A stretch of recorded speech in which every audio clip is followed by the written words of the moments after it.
नमस्कार, अस्सलामु अलैकुम। स्वागत है, खैर मकदम है आपका लाइव हिंदुस्तान के दीन दुनिया शो में। मैं हूं इमरान खान और आपसे शुरुआत में ही ये गुजारिश रहेगी कि हमारे इस वीडियो को अभी लाइक कर दीजिए ताकि ये ज़्यादा से ज़्यादा लोगों तक पहुंच सके। साथ ही हमारे चैनल लाइव हिंदुस्तान को सब्सक्राइब कर लीजिए। सबसे पहले हम आपको दिखाते हैं सीरिया की राजधानी दमिश्क से करीब 150 किलोमीटर पहले मौजूद हज़रत ज़ैनब की मज़ार, उनके रोज़े की तस्वीरें, उसके प्रेमाइसिस में किस तरह से लोग पनाह लिए हुए हैं।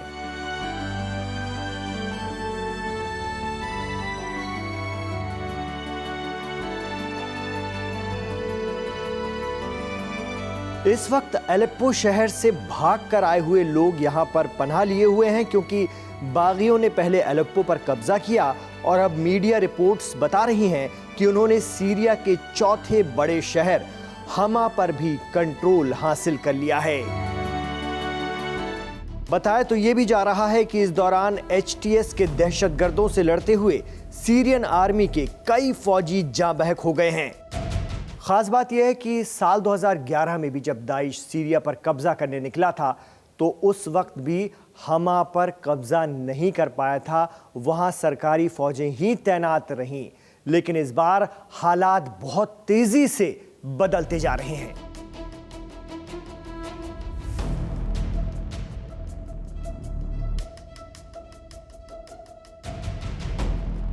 ऐसे में इस बार हमा पर बागियों का कब्जा एक बहुत बड़ी जीत के तौर पर देखा जा रहा है।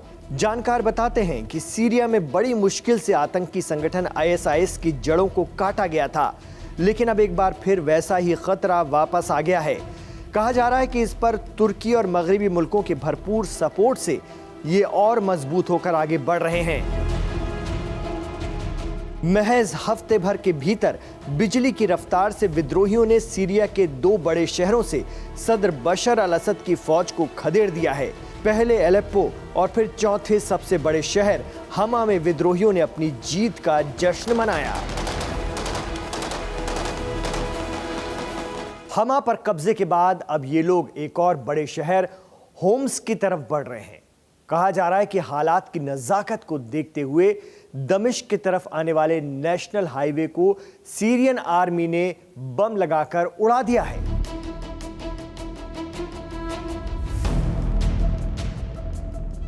कुछ मीडिया खबरों में तो यह भी दावा किया जा रहा है कि एचटीएस के दहशतगर्दों ने होम्स के कुछ इलाकों पर कब्जा भी कर लिया है। होम्स पर कब्जा करने के बाद वो राजधानी दमिश्क की तरफ बढ़ेंगे। मजहबी नारों के बीच ऑटोमेटिक राइफलों से निकलती गोलियों की आवाज हर तरफ गूंज रही है।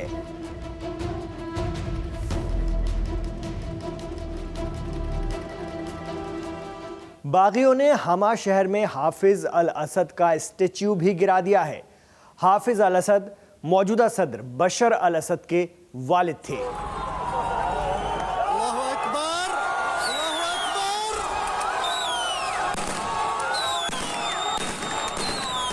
लेकिन कहा जा रहा है कि सीरिया की फोर्स और असद सरकार फिलहाल तो ना टेंशन में है और ना ही खतरे में। एक्सपर्ट बताते हैं कि ये उनकी रणनीति का हिस्सा है। वो दहशतगर्दों को शहरों में नहीं घेरना चाहते। अगर ऐसा हुआ तो वो शहरियों को ढाल बनाएंगे और बेकसूर लोगों का जबरदस्त खून बहेगा। अब वो किस हिकमत अमली पर काम कर रहे हैं ये तो वो ही जाने, लेकिन रूस के जरिए सीरिया की हिमायत में जबरदस्त बमबारी के बावजूद एचटीएस के विद्रोहियों को आगे बढ़ने से नहीं रोक पाना फिक्र की बात जरूर है।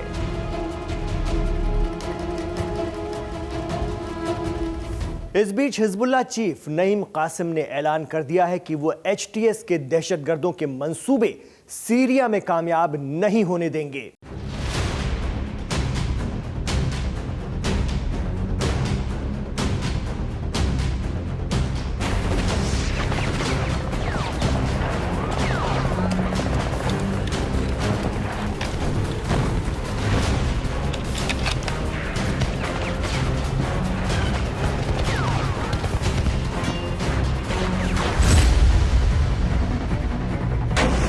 इसके मायने हैं कि हिजबुल्लाह एचटीएस को रोकने सीरिया की जंग में उतरने जा रहा है, यानी तारीख फिर खुद को दोहराएगी।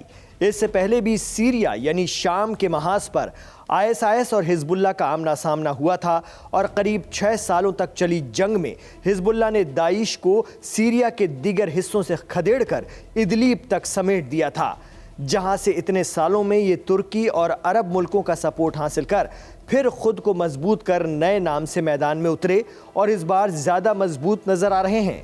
हालांकि सदर बशर अल असद की मदद के लिए रूस और ईरान मुस्तैद हैं, लेकिन एक्सपर्ट मानते हैं कि HTS के दहशतगर्दों ने सीरिया कब्जाने का मौका ऐसे वक्त को चुना जब ईरान इसराइल से जंग को लेकर अलर्ट पर है, हिजबुल्लाह लेबनान में 2 माह की जंग लड़ चुका है और रूस यूक्रेन में उलझा हुआ है।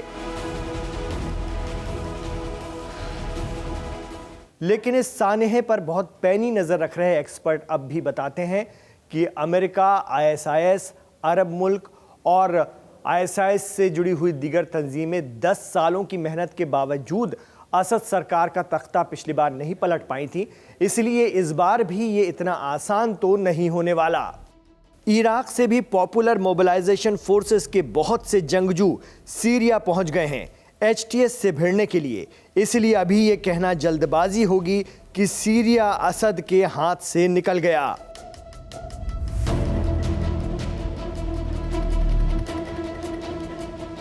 बताया जा रहा है कि इन सब के पशे पर्दा तुर्की के पीछे, तुर्की के साथ इजराइल है, जो सीरियन बागियों को हथियार से लेकर इलाज तक फराहम करा रहा है।